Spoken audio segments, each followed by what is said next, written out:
Okay, we'll commence with the question answer session.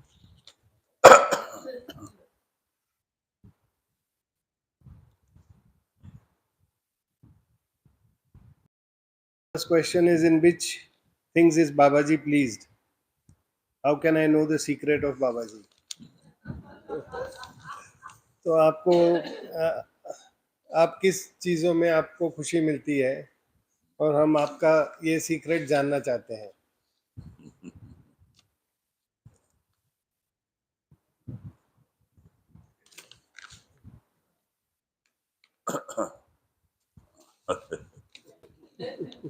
हाँ,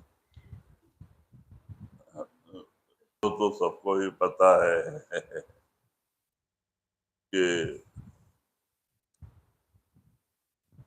गुरु भक्ति, सत्संग और सेवा, भजन सुमरन में जितनी खुशी होती है गुरुमुखों को, और दूसरे में उतनी खुशी नहीं होती. क्या उसका मतलब है? So all of you are aware that the Gurumukhs are most pleased by bhajan seva, satsang, listening to satsangs, and doing your meditations. So that gives them the maximum amount of pleasure. वो क्या चीज हमको समझ नहीं है, क्या आपको कैसे मतलब खुश कैसे कर सकते हैं हम? हमको खुश कैसे कर सकते हाँ. हैं?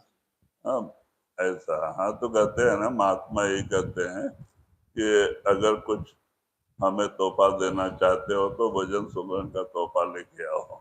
माने जैसे ज्यादा ज्यादा भजन सुमरन करेंगे तो गुरु खुश होता है। So if you want to please me, then you bring me presents of lot of meditation and lots of bhajan simran. Do that and it will give me maximum pleasure. Okay. Does one get karma for sharing experiences from meditation through music or painting? किसी को experience कुछ आया ध्यान भजन में, हाँ तो वो painting द्वारा या म्यूजिक द्वारा अगर व्यक्त करे तो उससे उसका कुछ कर्म कम मतलब उसको इम्पैक्ट इफेक्ट होएगा क्या, उसका मतलब एक्सपीरियंस कम हो जाएगा क्या? हाँ, तो वो क्या होता है, अपने अनुभव को बाहर बताना हो गया ना, दिखाना, तो वो उसके लिए मना किया हुआ है कि अपने अनुभव को किसी को मत बताओ, उसको गुप्त रखो तब तक कि जब तक कि आपको आखिरी ठिकाना यानी सतलोक सचखंड आप पहुंचने जाए। तो बीच में बताने से आपका भक्ति खंडित होती है और फिर सब बंद हो जाता है।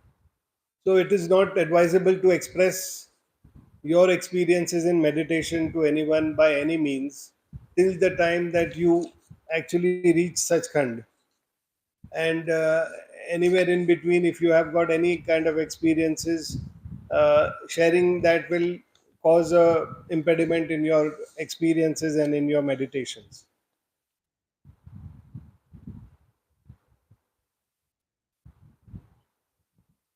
Would you say some words about how to receive and maintain the feeling of master's presence wherever we may be?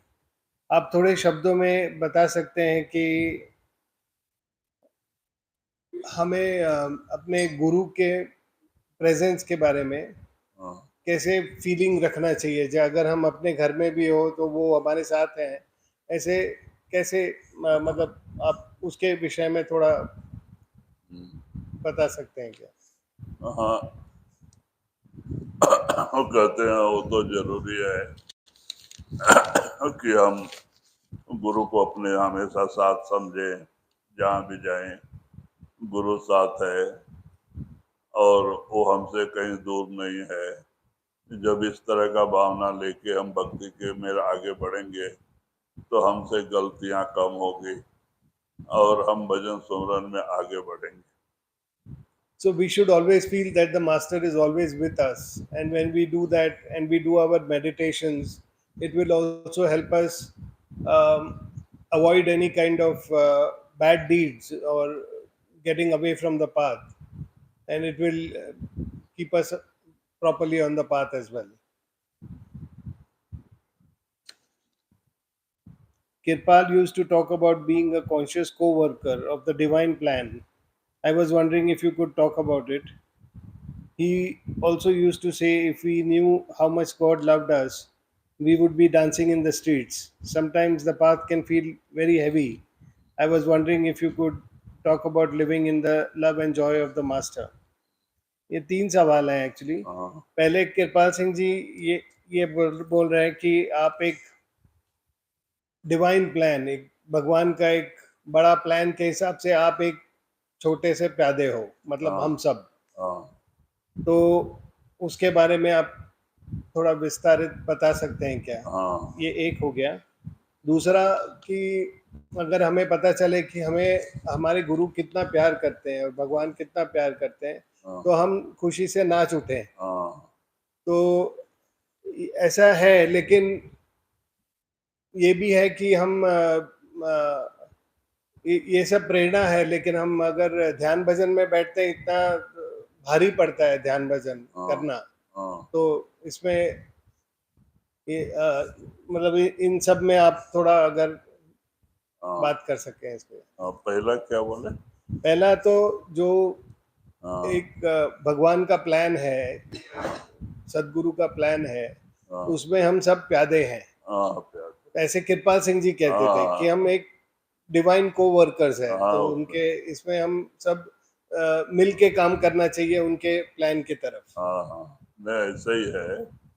और संत हमेशा सत्संग में फरमाते हैं कि ये जीव एक बिंदु के आकार में, माने छोटा सा बिंदु के आकार में है, और जो संत हैं वो नदी के आकार में, माने नदी के स्वरूप में होते हैं, जो वहाँ परमात्मा से मिले होते हैं, समुद्र से मिले होते हैं, और यहाँ इस देश में भी बहते हैं, माने यहाँ की भी जानकारी होती है।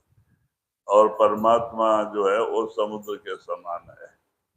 तो इसमें तो थोड़ा फर्क है अभी, क्योंकि हम जब तक शरीर में हैं हम बूंद हैं, और हम गुरु के कृपा से साधन करके जब वो पार ब्रह्म पहुंचेंगे तो हम भी नदी के स्वरूप में आ जाएंगे, अपने असली रूप में बाहर आ जाएंगे। और वही सतलोक सचखंड जाएगा तो कहते वहां और अपना प्रकाश निखर आता है, 16 सूर्य का प्रकाश आत्मा से बाहर आ जाता है, लेकिन आत्मा अलग है, परमात्मा अलग है।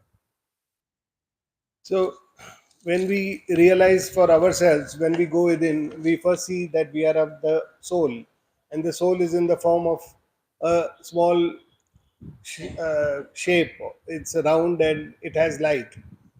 And then we see the masters. They are like the rivers that flow from God Almighty and connect the different souls and carry the different souls back to God Almighty. And when we reach God Almighty, it is like an ocean. God Almighty is like an ocean. So there is this distinction between us being a soul and the master being the river and the God being the ocean. But these distinctions keep reducing as you go to Parbrahm. You take the form of a river, so the soul also becomes like the river after it crosses Parbrahm, and then it also emanates light of 12 suns. And when it goes and merges with the ocean of God Almighty, it also emanates the light of 16 suns. So though all these are different aspects and part of your journey to go back to God Almighty, you are a part of God Almighty, but yet you are a distinct difference. I mean, there is a distinct difference between all each soul and the Master and God Almighty. So you maintain that difference, and yet you are a part of the ultimate ocean of the of God Almighty. दूसरा, तो अगर हमें पता चले कि हमें हाँ कितना प्यार परमात्मा, करते हैं। हाँ नहीं वो बात ठीक है। सब महात्मा सत्संग में हमें यही बताते हैं कि हमें अगर पता चल जाए गुरु हमारे से कितना प्रेम करता है, कितना दया करता है, तो हम खुशी से नाच उठे, क्योंकि वो हमारे पास वो देखने वाली आंख नहीं है। तो ये बातें तो सब संत और सत्संग में बताते ही रहते हैं। So all the saints always speak of this, and they always tell us that if you know how much your masters love you, you will start dancing in the streets, because that is a fact. And the only thing uh, is that today we don't have those eyes to see how much the masters love us. So we have to develop those eyes.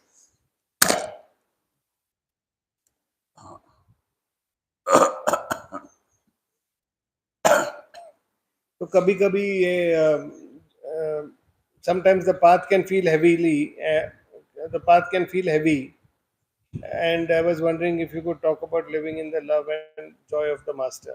तो कभी कभी ये जो हम ध्यान भजन और ये सब कर रहे हैं, संत मत पे चल रहे हैं, ये कभी कभी काफी भारी लगता है। हाँ हाँ, भारी इसलिए भारी लगता है कि हमें उस तरफ प्रेम प्यार नहीं है। हमारा प्रेम प्यार बाहरी चीजों पे लगा दिए हम। अगर वो प्रेम प्यार गुरु के चरणों से जुड़ जाए, नाम से जुड़ जाए, तो हमें इतना भारी नहीं लगेगा, हमें रास्ता सरल हो जाएगा। So we feel heavy walking on this path of Santmat because we don't have our love and affection fixated in this path. We have it outside. We have love and affection for the world outside. If we have that fixated love for our master and for uh, Naam within, then we will be able to tread lovingly on this path and it won't feel so burdensome. मन को कहीं भी लगाने के लिए प्रेम प्यार की जरूरत है, और दुनिया की तरफ प्रेम प्यार होने से मन उस तरफ बहुत सरल में लग जाता है। लेकिन गुरु और नाम पे प्रेम प्यार कम होने से मन उस तरफ लगना नहीं चाहता है, क्योंकि प्रेम नहीं। So the mind follows love and affection, and outside, getting love and affection for all the material things outside is easy, and therefore the mind quickly gets attracted and has love and affection spread outside. And it is difficult initially to have that love and affection for going within. That is why the mind is not so keen and it doesn't support us so keenly to go inside.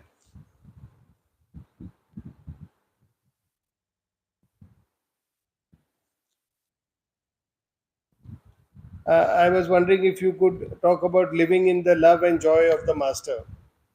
तो गुरु के प्यार में कैसे हम जिए, हम कैसे develop करें वो गुरु में प्यार। और नहीं, इसके लिए भी बताया जाता है कि रोज रोज सत्संग सुने, रोज रोज भजन सुमरन में बैठे हैं। अगर हम इसमें लगे रहेंगे तो प्रेम प्यार दिन दिन बढ़ेगा। हम सत्संग से, भजन सुमरन से दूर होंगे तो हमारा प्रेम प्यार घटेगा। so I often speak in the satsangs and say that if you want to develop your love and affection for the master, it will automatically increase if you do your meditations daily and you listen to satsangs daily. When you do that, you will be able to increase that love and affection for the master. अपने भक्ति को बनाए रखने के लिए जरूरी है कि हम रोज रोज सत्संग सुने और रोज रोज भजन सुमरन करें। So in order to increase your devotion, it is important for you to do your meditation every day and listen to satsang every day. Babaji, I have a family member who suffers from mental problems and has made many suicide attempts. I am afraid one time suicide will happen. What can be done to help? And what are the karmic implications if suicide happens? हमारे कोई family member है जो बार बार suicide करने का कोशिश में है, और ऐसे मुझे डर है कि वो कभी कर भी दे। हाँ, तो ऐसे में हमारे तरफ से कैसा अप्रोच होना चाहिए और अपने पे उसके क्या कार्मिक इफेक्ट है, और जो सुसाइड कर रहा है उस पे क्या कार्मिक इफेक्ट है। नहीं, अभी वो उसने कुछ अपना जो है उनका संस्कार बिगाड़ लिया है। ज्यादा सोच विचार करके दिमाग पे उसका असर हो जाता है, और इंसान इतना ऊब जाता है कि वो दुनिया में रहना नहीं चाहता है, और दुनिया छोड़ के जाने में उसको अच्छा लगता है। तो इतना परेशानी वो बढ़ा लेते हैं। तो कहते हैं इस तरह से होता है, लेकिन उसका असर परिवार वालों पे नहीं होता है, क्योंकि सबके कर्म अलग अलग हैं। उसका कुछ कर्म ही ऐसा ओछा है कि वो मरने के बारे में सोचता है, लेकिन उसका कोई असर दूसरे के ऊपर नहीं पड़ता। So it is unfortunate that the member who is wanting to commit suicide, he has trained his thought process like that, and he is living in that depressed thought process of not wanting to live in this world and constantly wanting to leave this world. So the people have that tendency. They build the worries and their anxiety to such levels that it makes them feel like leaving this world, and they live in that extreme anxiety. Now, so far as the karmic impact of that is concerned, so far as the other family members, they don't have a karmic responsibility if someone is committing suicide like that, because each one is coming with his own uh, fate, and each one is coming with his own deeds, so that will not impact the others. और जो कर रहा है उसका कर्मा के हिसाब से कैसे देखा जाता है? हाँ, ऐसा तो सत्संगी के लिए संत मना करते हैं कि सुसाइड नहीं करना चाहिए, क्योंकि जो कर्म है वो सब ऐसे ही रह जाते हैं, फिर उसके लिए उसको पैदा होना पड़ता है।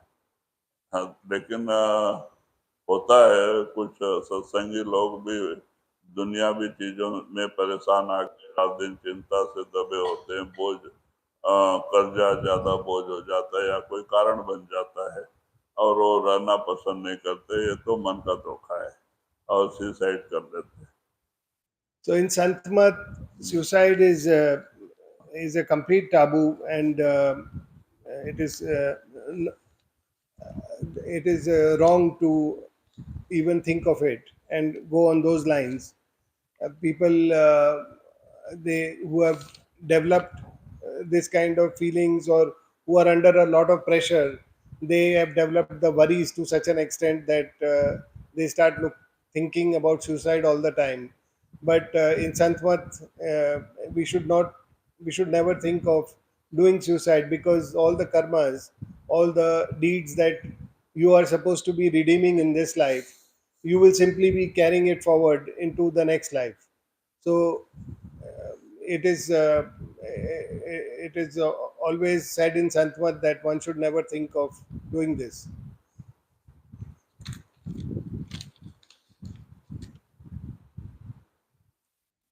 Dear Babaji, during COVID, we met on Zoom or other platforms for satsang and meditation. Some dear ones still prefer videos, even though we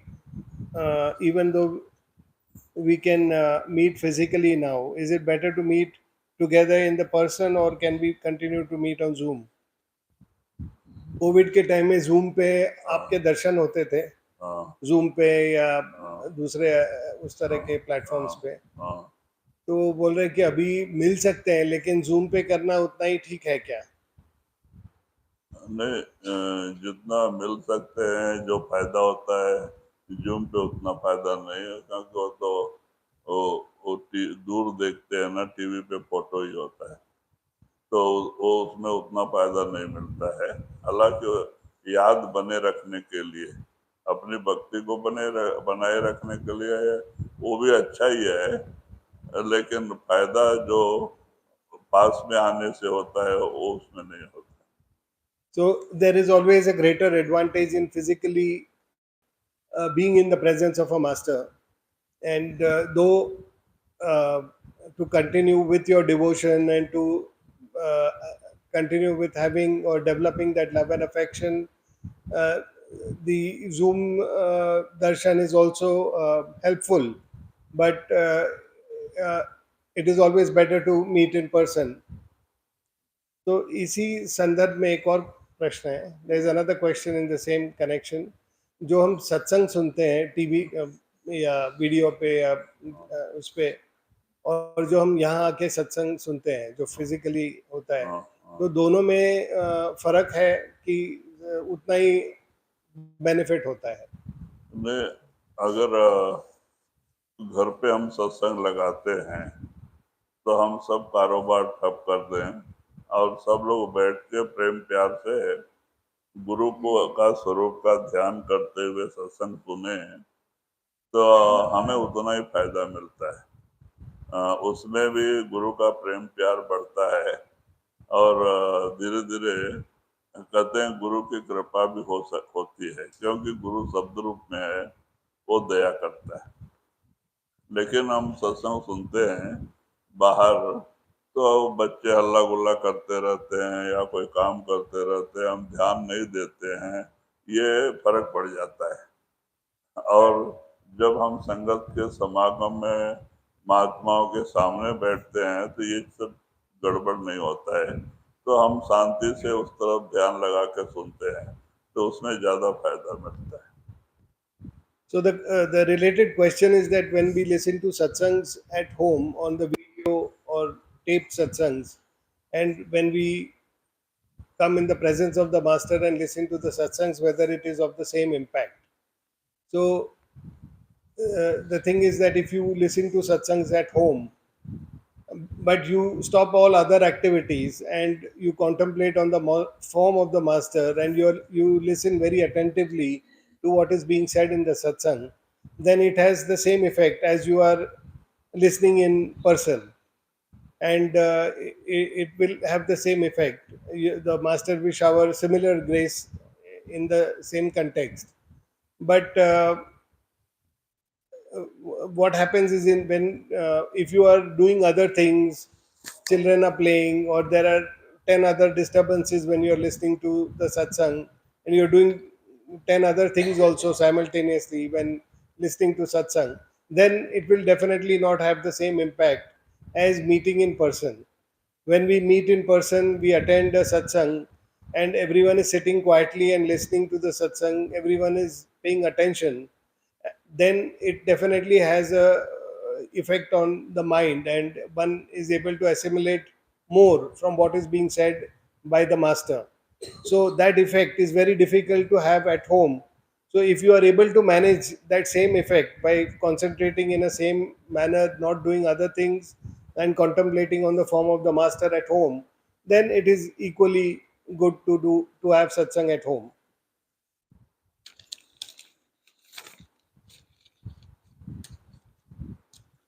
I have rescued abused dogs. I give them love, food, and a home with me. Am I burdening the master with my pets? तो बाबा जी, ये थोड़े जो बाहर के कुत्ते वगैरह रहते हैं, हाँ, उनको कोई मारते हैं या उनको लगा होता है या चोट होती है, तो ऐसे कुत्तों को ये बचाते हैं, उनको घर पे भी रखते हैं, उनको खाना देते हैं या हाँ, घर में आसरा भी देते हैं। हाँ। तो ऐसे करने से वो पूछ रहे हैं कि हम अपने गुरु पे कुछ बर्डन डाल रहे हैं क्या? नहीं नहीं, उससे कोई मतलब नहीं है। एक जीव को दया करना उनका धर्म है, वो काम करते हैं, एक पुण्य काम है, लेकिन गुरु को उससे कोई तकलीफ नहीं। So it is not burdening your master by if you are helping any of these rescued dogs, because that way it is a duty of a human to help others, other beings. So if you are doing it, it is a good thing and it doesn't burden the master.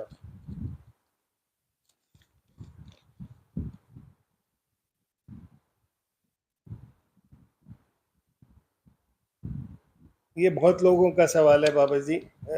Could master please explain more about what he meant by importance of walking less than what was added to sleeping, eating, and talking less? How much walking is good for a person? तो आपने सत्संग में कहा था कि चलना भी कम चाहिए, खाना कम चाहिए, सोना कम चाहिए और बोलना कम चाहिए. हाँ। तो बोला ही आपने, चलना कम भी बोला है, तो हाँ। उस वो कितना चलना चाहिए आदमी ने? नहीं, हम वॉकिंग को जाते अपने स्वास्थ्य को ठीक रखने के लिए, तो वो कोई ज्यादा चलने में नहीं है, ऐसा कुछ नहीं। अभी पहले, अभी आजकल कौन चलता है? खाली घर से निकले तो कार है, तो बाजार में जाए तो 5 मिनट का रास्ता भी रहेगा तो ऑटो करके जाते हैं। हाँ, चलता का पहले क्या था कि लोग सवेरे निकल जाते थे, गट्टर बांध के 10-10 किलोमीटर चल के जाते थे।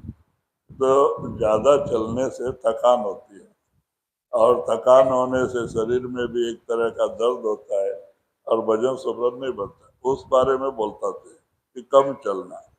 अभी कौन चलता है? अभी तो वॉकिंग करते अपने स्वास्थ्य के लिए, उसमें कोई रोक टोक नहीं है, उससे मतलब नहीं है।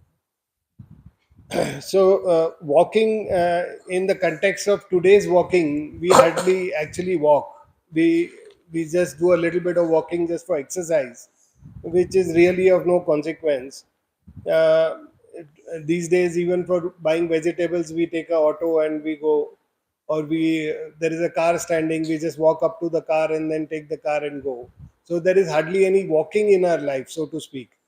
But in earlier days, people would walk long distances. They would walk for 5 hours, 10 hours, and 10 kilometers. So that way, there were long distances to cover on foot.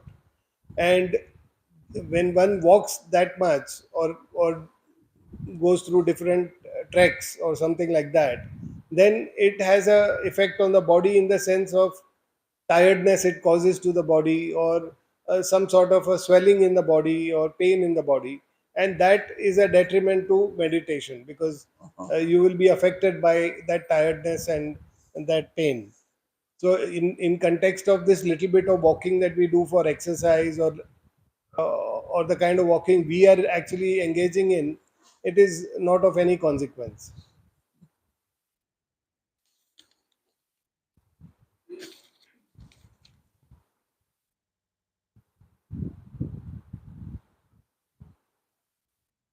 ये एक सवाल है, व्हाट इज सेवा? Is it only work done for in आश्रम? हाँ। तो सेवा क्या है, और सिर्फ आश्रम में करते हैं काम वही सेवा है, या क्या है? नहीं, खाली उतना ही सेवा नहीं होता है।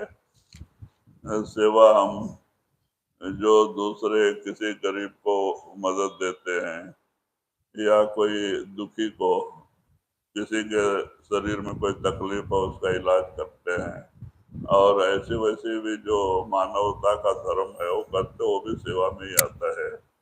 और सेवा भजन सुमरन जो करते हैं ज्यादा से ज्यादा, वो भी संतों का सच्चा सेवा है। तो इस तरह बहुत तरह की सेवाएं हैं। There are many types of sevas. Seva is as a human.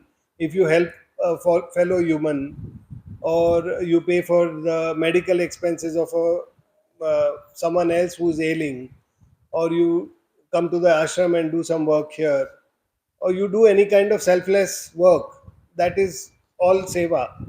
That's all, either physical or monetary seva. And the highest order of seva is when you do your meditation. uh, so that is the seva you're doing for your mind, and that is also one of the sevas.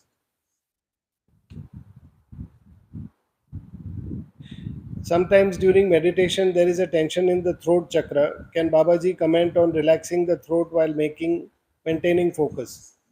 ध्यान करते समय गले में, गले के चक्र में, हाँ। दुर्गा के चक्र में हाँ। ऐसा टेंशन है, होता है। होता। तो अगर वैसे है तो हम कैसे फोकस करें ऊपर, हाँ। वो जो आंखों के बिंदु पे? नहीं, दोनों आंखों के बीच में टिका के ही सुमरन करने के लिए कहा जाता है। अगर दोनों आंखों के बीच में हम टिका के सुमरन करते हैं ध्यान, तो मन को दूसरी तरफ जाने का मौका नहीं मिलता, क्योंकि मन यही है। वहाँ ही हमारा लक्ष्य रहेगा तो मन नहीं जाएगा। वहां से लक्ष्य हटा कि मन भागता है। तो इसीलिए कहते हैं दोनों आंखों के बीच में। और गले में ध्यान लगा ये नहीं होता है। ध्यान तो दोनों आंखों के बीच में का ही सच्चा ध्यान होता है। और गले में दर्द होना स्वाभाविक है कि गर्दन पे वजन होने से या दबाव होने से दर्द होता है। So, when we meditate with the focus at the eye center, and we keep our mind focused at the eye center, then the mind will not wander to other parts of the body or other anywhere else. It will stay focused at the eye center, and we will be able to focus our meditation there. The moment you remove or you stop the focus on the eye center, then the mind goes to other parts of the body or outside. So that is how we should do our meditation. If we are looking at a tightness of in the throat or all this, basically we have to continue to stay focused at the eye, and all these things should stop on their own. Um, sometimes there could also be a physical uh, issue of putting too much weight. The weight of the head is there on the neck. So if that is causing a pressure, that is another physical aspect of it. But uh, so far as focus and attention is concerned, if you are focusing on the eye center and stay focused there, it should not disturb, and you should not get disturbed at the level of the throat. It should not happen.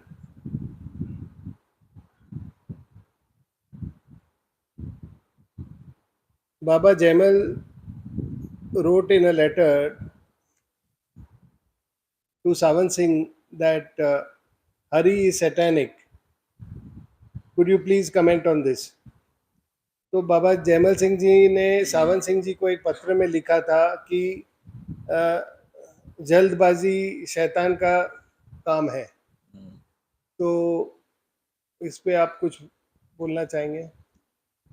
नहीं, सब महात्मा यही बात कहते हैं कि हमें किसी भी काम के लिए जल्दबाजी नहीं करना चाहिए। और दूसरे टाइप में भी कुछ लोगों ने कहा है, बिना विचारे जो करे फिर पाछे पछताए, काम बिगाड़े आपनो जग में होता हसाए। तो कहते हैं कोई भी काम सोच विचार के करना चाहिए, जल्दबाजी में करना उससे अपना नुकसान हो सकता है। So that all the saints always say that you should not do things in a hurry, and people say that you should. It is people say that you have to apply your mind before you do any action, because if you do an action in a hurry without applying your mind, then that may cause you a problem. So you should always keep that in mind.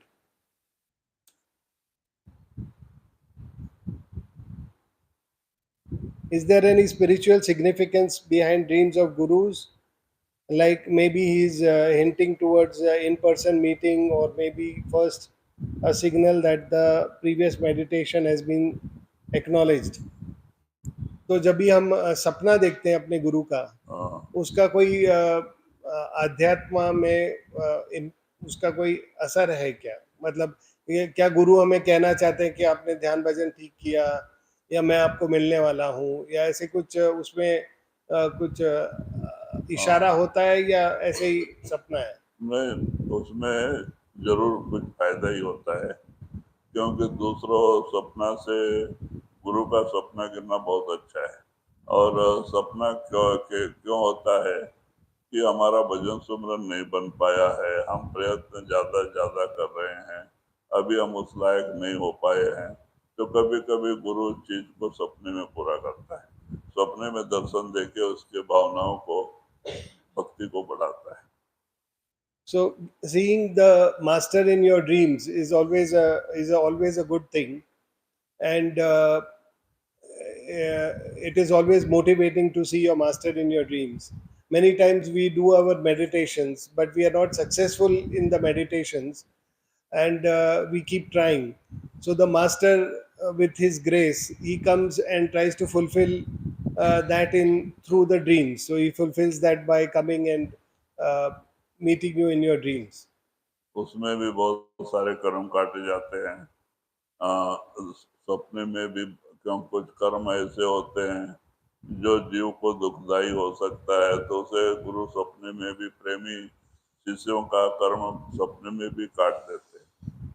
Many times the deeds which cause quite a lot of pain to the disciple, those are also redeemed by the master through dreams. कहते हैं जब हम भजन सुमरन करके हमारा मन निर्मल होता है तो ही ऐसे स्वप्न गिरते हैं। अगर मन मलिन है तो हमें हमेशा बुरे सपने गिरेंगे, कहीं आग लगे जैसे, कोई भूत पीछे लगे जैसे, या तो कोई सांप पीछे लगे जैसे, हम भागते हैं भाग नहीं पाते हैं। तो मन मलिन होने से ऐसे सपने गिरते हैं। और जब भजन सुमरन से थोड़ा मन निर्मल हो जाता है तो अच्छे सपने गिरते हैं, कोई सत्संगी घर में आए जैसे, संतों का कहीं भंडारा सत्संग चले जैसे। ऐसा सब अच्छे दर्शन तब होते हैं जब मन निर्मल होता है। So also we see the dreams of either our masters or uh, some dreams like we are attending a satsang or some satsangi has come to our house. These are dreams that we see when our mind is also pure. We are doing our meditation and our mind is becoming purer. Then we get dreams, because if our mind is impure we will never be able to see these dreams, and instead we will get dreams like we are being chased by some snake, or we are falling, or there is some fire. All these kind of dreams, we see all these kind of dreams.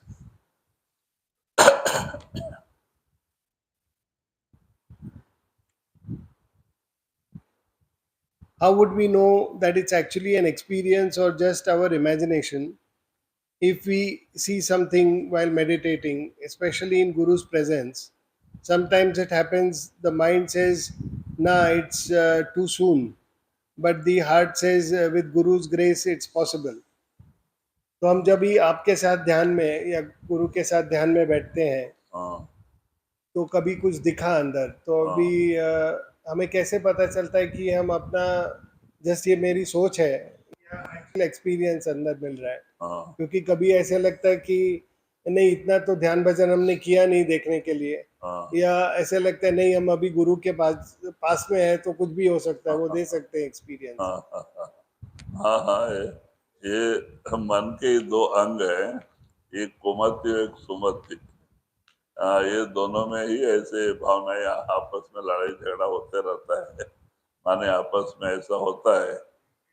तो ऐसी भावनाएं पैदा होती है तो हमें उस तरफ ध्यान नहीं देना चाहिए, क्योंकि जब तक कि हमारे कर्म नहीं कटेंगे अनुभव अंदर पैदा नहीं होता है। तो इसीलिए हमें उससे ज्यादा तवज्जो नहीं, हमें अपने प्रयत्न में लगे रहना है। So these are two aspects of the mind itself. The mind plays these two tricks of uh, sumati and kumati, that is अच्छा your good अच्छा thought and मन और bad thought. बुरा मन। So you have good thoughts and you have negative thoughts, or positive thoughts and negative thoughts. Both these are aspects of your mind. So we should not get swayed by all of these things when we do our meditation. Until you are actually progressing in your meditation and going within, you are not going to get experiences. So one should not get carried away by all these things and just stay focused doing our meditation and continuing with the practice. And so because till your practice is perfected, you're not going to actually get any experience.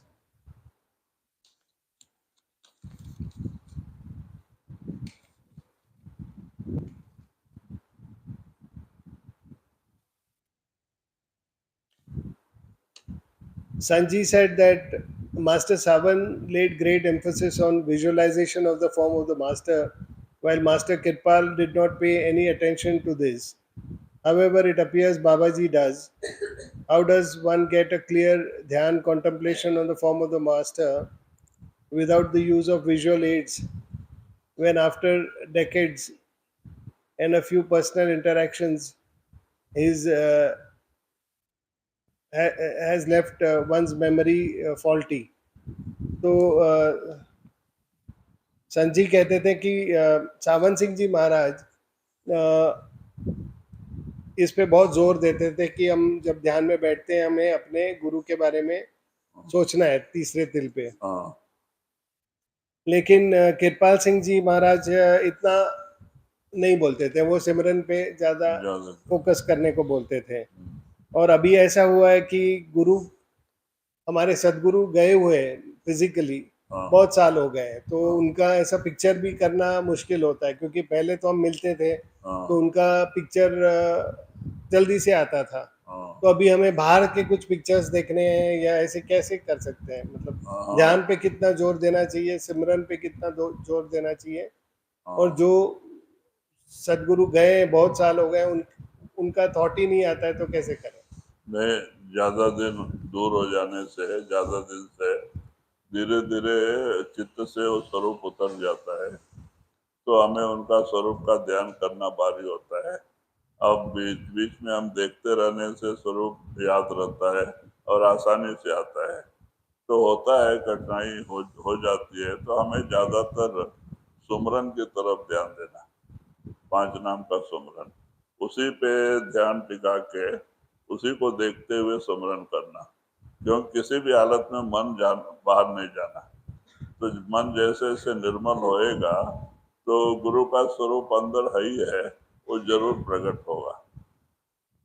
So it is the observation is right, because once the masters leave us and it's many years, it is difficult to contemplate on the form of the master, because his picture that we carry in our uh, faculty of contemplation, that becomes blurred, so we are not able to easily contemplate, as opposed to when we have been meeting him every day, or seeing him, or having regular darshans. It becomes easier during that time to contemplate quickly on the form of the master. But if, over the years, this is something which becomes difficult. But we should not get disappointed with that or dejected with that. We should continue doing our bhajan simran.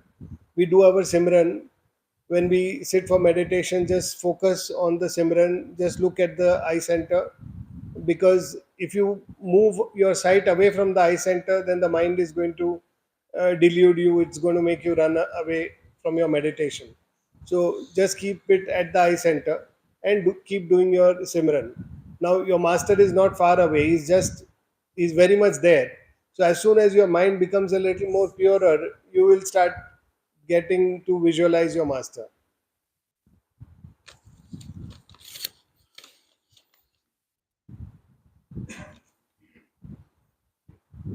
Master Kirpal gave a talk called Life is Like a Game of ये Chopar. ये सब कल हो गया ना? चौपाड़ का हो गया? नहीं हुआ। हाँ, हो गया। नहीं, ये हाँ, नहीं बोला मैंने। ये ऐसा। मैंने तो ये in that talk he briefly mentioned the true laws of nature and referred to flowers falling from the ceiling as not a miracle. Can you elaborate more on these true laws of nature?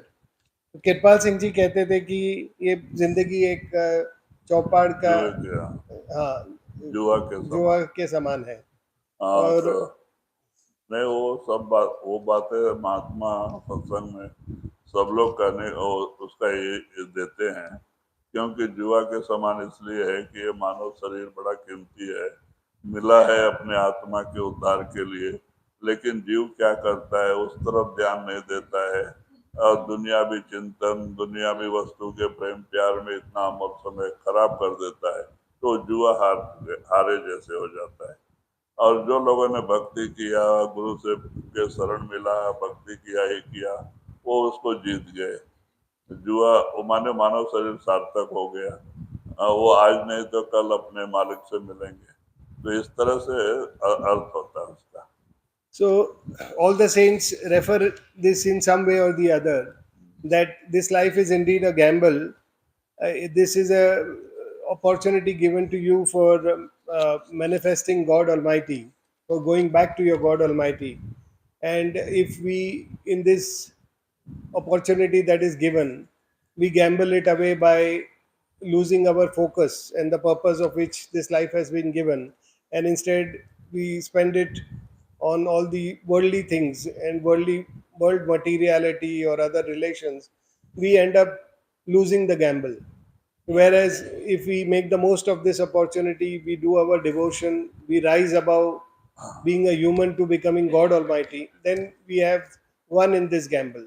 So, in one way or the other, it is a kind of a description which the masters give about this gamble of life.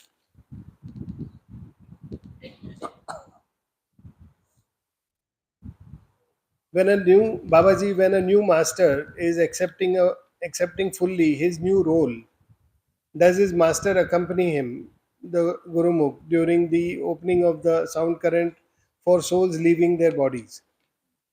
तो जब भी नए गुरु आते हैं, तो और नए गुरु अपना मतलब जो भी रिस्पॉन्सिबिलिटी लेते हैं, शिष्य की जब भी मौत होने आती है तो वो उसको प्रोटेक्ट करने जाते हैं, तो उनके गुरु भी आते हैं जो उनके साथ हाँ, गुरु भी आते हैं। माने कि जिस नए गुरु के ऊपर जिसको ज्यादा लगाव प्रेम है, तो ऐसे ऐसे लोगों को दोनों आ जाते हैं। हाँ, जिनको उतना लगाव प्रेम अपने गुरु से ही है, तो अपना गुरु ही आता है।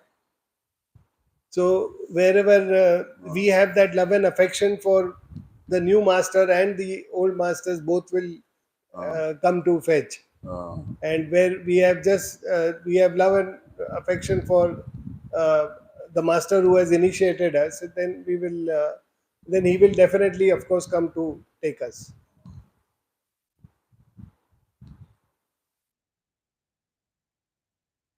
When Master Kirpal Singh Ji asked of the Sangat, how can the unlimited enter the limited? How do we ascend to the unlimited way of being? Uh, कृपाल सिंह जी ने एक बार संगत को पूछा कि हम असीमित से सीमित में अ, असीमित से हम सीमित में कैसे एंटर कर सकते हैं, और हम सीमित से असीमित में कैसे जा सकते हैं.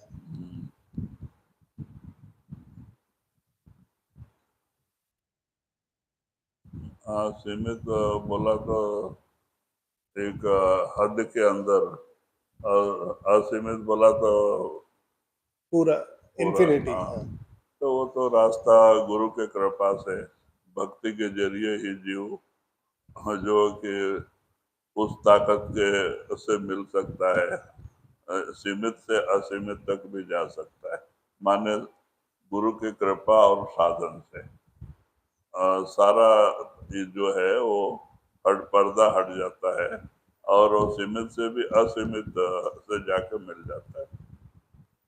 So right now we can understand this as the limited being the current world in which we are, which is limited uh, by various things, including various concepts of time, or where it is limited in a way to look at it. And as opposed to that, we have God Almighty, which is who is unlimited or who is infinite. So only with the grace of the Master we are able to ascend from this limited realm of Kal, which has limitations in terms of various aspects, to rise above this and go into the infinite or into the unlimited God Almighty. हाँ,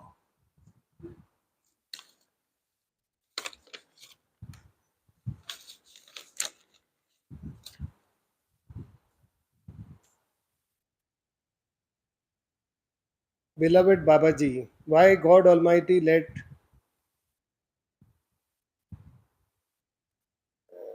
why God Almighty playing with all the souls? Why did God Almighty keep playing with all the souls and make them suffer? It has been a long time like this, so will it end? ऐसे क्यों है कि भगवान ने सबको इधर भेजा सफर करने के लिए, और इधर ही ऐसे करने के लिए, और फिर वापस लेके जाने के लिए? तो ये मतलब क्यों किया है सब? नहीं, ये हुँ? जो भी कुछ हुआ है परमात्मा की मौत से हुआ है। क्योंकि सब साथ में ही थे। आत्मा और परमात्मा पहले कुछ सतलोक भी नहीं था, अलग अगम भी नहीं था, अनामी एक ही था, और ये सारी आत्माएं अनामी पुरुष के साथ थी। तो क्या हो गया, ऐसे ही बहुत कितने, माने कोई हद नहीं कब से ये सृष्टि, माने ये रचना ऊपर का हुआ। तो बाद में क्या होता है कि साथ में रहने से इन आत्माओं को परमात्मा का कदर नहीं होता है, और बाद में परमात्मा ने सोचा कुछ रचना करना चाहिए क्योंकि इनको भी कुछ कदर होवे, क्योंकि साथ में राजा के साथ में आप हमेशा सब लोग बैठेंगे उठेंगे मजाक करेंगे, तो राजा का कदर खत्म हो जाता है तो बाद में उसको ख्याल आया कि कुछ रचना होना चाहिए, और आत्माओं को परमात्मा के बारे में जानकारी हो, क्योंकि साथ में रहने से कोई जानकारी की जरूरत नहीं। तब उन्होंने मौज से ये रचना हुआ है और मौज से ही आत्माएं यहाँ भेजी गई है। ये सब उसी के मौज से हुआ है। So it is all this creation is all with in the will of God, in the will of God Almighty. First, there was only Anami. There was no Agam, there was no Alak, there was no Sachkhand, and there were no creations below that. So it was only Anami. And in Anami, that is in uh, the nameless God, there were all the souls who were happily living with God Almighty or within the nameless. But once when we stay and we are in such proximity, we cease to forget that importance of God Almighty. We somehow lose that importance, and somewhere God willed that let the souls go through this process of differentiation to understand the differentiator or understand the importance and the significance of God Almighty. And that is how he willed this creation, and that is why he had these lower uh, planes created, so that we go through that experience of understanding the significance of God Almighty. तो ये कभी तक खत्म होगा? हाँ, इसका कोई हद नहीं है। हम जब भक्ति करके अपने घर लौटने का एक दृढ़ संकल्प लेके भक्ति करेंगे तो हम जब अपने घर पहुंच जाएंगे तो खत्म हो जाएगा। बट पूरी सृष्टि, नहीं, पूरी सृष्टि का तो अभी टाइम है ना, उसका भी टाइम है। जो सृष्टि निर्माण हुआ है उसका भी टाइम है। तो जो है ये इसमें दुर्लभ अनमोल वचन में लास्ट में दिया हुआ है कि 4 युग का एक ऐसा 1000 महायुग का, माने एक चौकड़ी का महायुग कहते हैं, ऐसे 1000 महायुग का जो है एक कल्प होता है। एक कल्प, और इतनी बड़ी सृष्टि की उम्र है। तो अभी वो सावन सिंह महाराज ने एक ब्राह्मण पंडित दत्त थे, उनसे उसका आंकड़ा निकाला है पंडित दत्त ने, और सावन सिंह महाराज का करेक्शन करवाए थे। तो वो हमने दुर्लभ वचन में पीछे लास्ट में दिया हुआ है। तो उसमें कितनी उम्र खत्म हो गई है, अभी तो तीन भाग बाकी है, 4 आने भागी उम्र पृथ्वी की खत्म हुई है।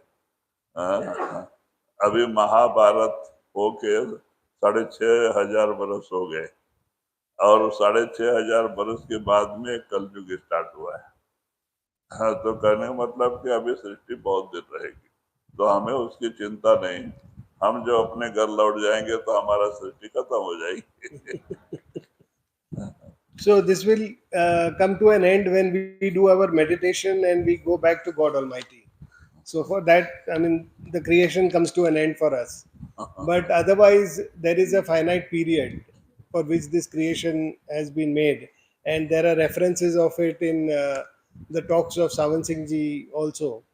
And he had asked one Pandit to work out do the math and see how much period is left, and he had written it, and then Savan Singh Ji Maharaj corrected it also. So there is a finite period, and if we look at it in a very broader way, less than 25% of the period of this creation has elapsed so far. More than 75% is still left. I mean, so that way, one. I mean, there is a lot of math on this. कहते हैं देखो कलयुग का 4,32,000 बरस उम्र कलयुग का है। अब 4,32,000 में 6,500 ही हुआ है, अभी 4 लाख पेंडिंग पड़ा हुआ है। कुछ लोग कहते हैं कि सतयुग आएगा, सतयुग आएगा। अभी सतयुग आने में बहुत लंबा समय है, क्योंकि जब तक ये कलयुग का उम्र पूरा नहीं होगा तब तक सतयुग नहीं आएगा। हाँ, तो 4,32,000 है।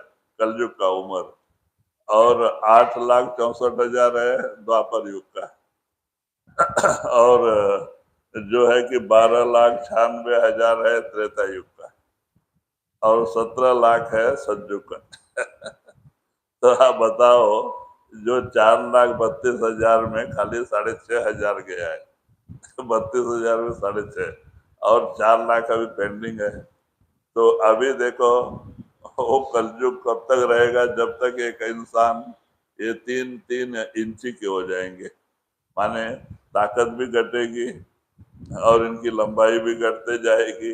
अभी विचार करो, 500-600 साल पीछे बुजुर्ग लोग कैसे थे, कितने बड़े बड़े पत्थर उठा के मंदिर बनाए हाथों से, उसमें कोई भी क्रेन नहीं, कुछ नहीं, हाथ से उठा के रखे हुए हैं। आज वो पत्थर हम 10 आदमी भी नहीं उठा सकेंगे। तो खाली 200-300 बरस में इतनी कमजोरी आ गई हमारे अंदर, अब 3 लाख बरस में तो इतने बड़े बड़े होंगे मानव, जिनको बैगन के पेड़ पे भी सीढ़ी लगा के चढ़ना पड़े। वो भी छोटा ही होगा शायद। So there is a lot of period left.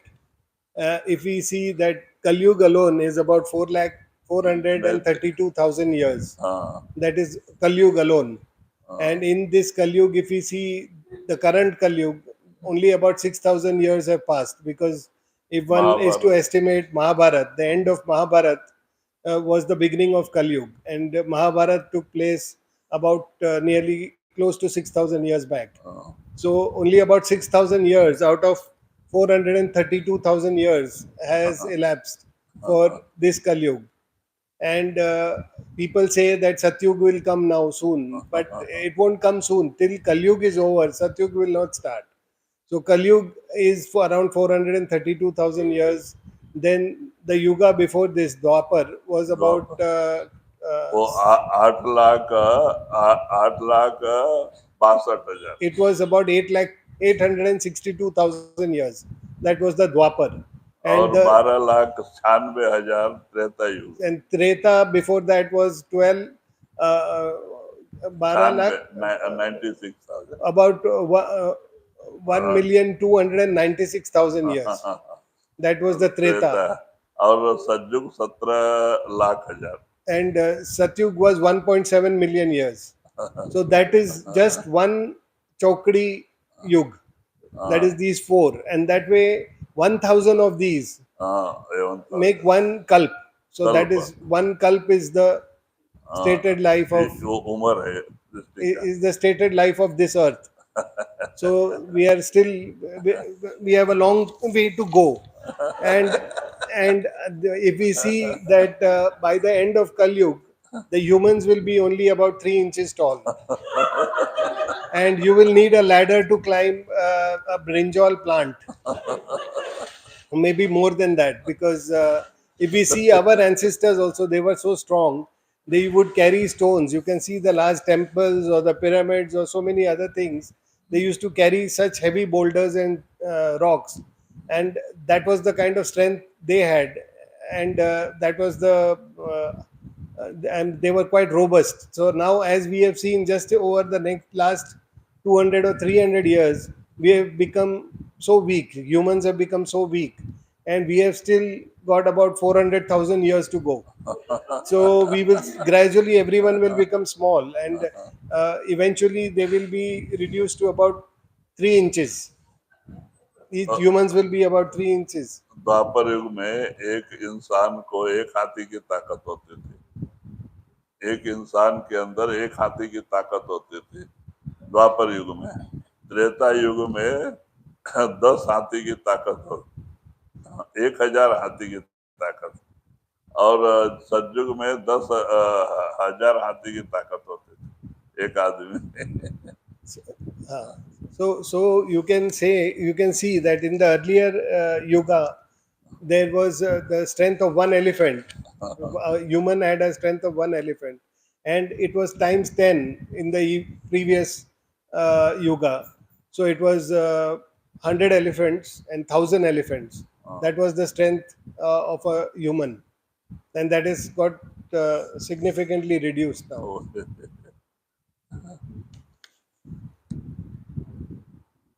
बस हो गए वैसे।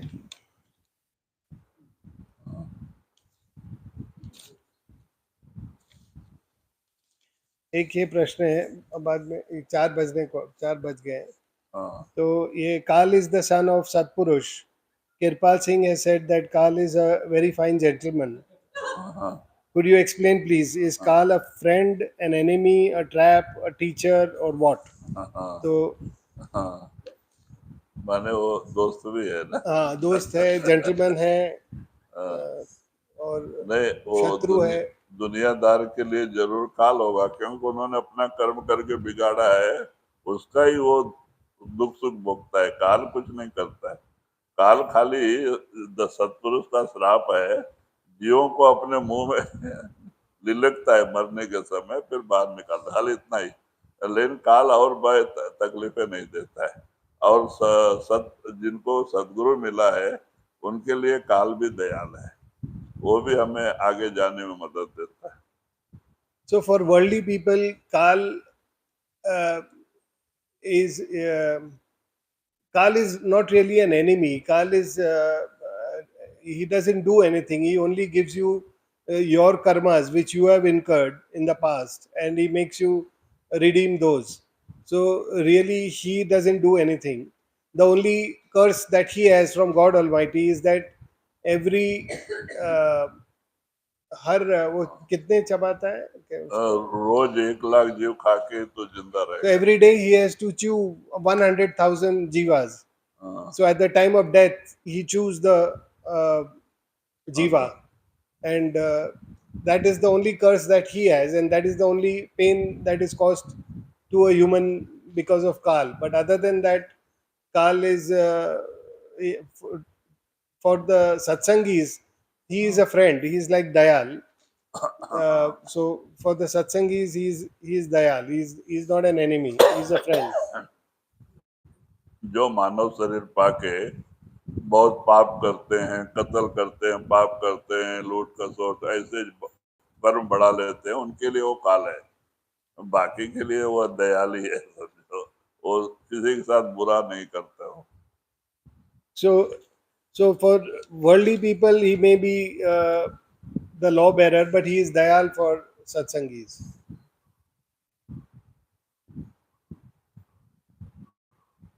आप कहते थे काल, okay, you were saying that Kal leaves no stone unturned in creating obstacles in the path.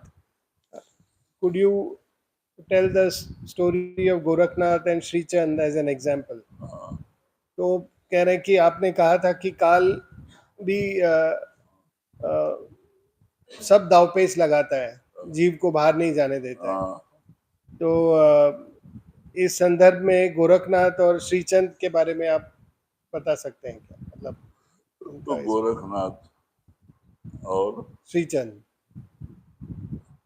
ये, श्री चंद है। हाँ, हाँ, नहीं, श्री चंद तो गुरु नानक के। गुरु नानक के लड़के हाँ, थे, मतलब उनके इधर भी ऐसे कोई आया? हाँ, हाँ, अभी तो टाइम हो गया। ओके, गोरखनाथ के बारे में सत्संग में बताते। हाँ।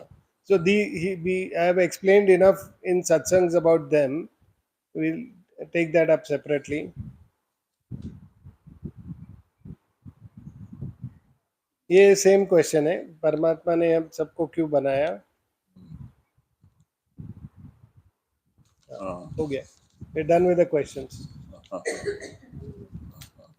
हाँ बाबा जी, एक लास्ट सवाल है छोटा सा। हाँ, ये व्हाट्सएप से कोलंबिया से आया है हाँ, कि वो पूछते हैं कि हाँ, आ, एक मिनट है।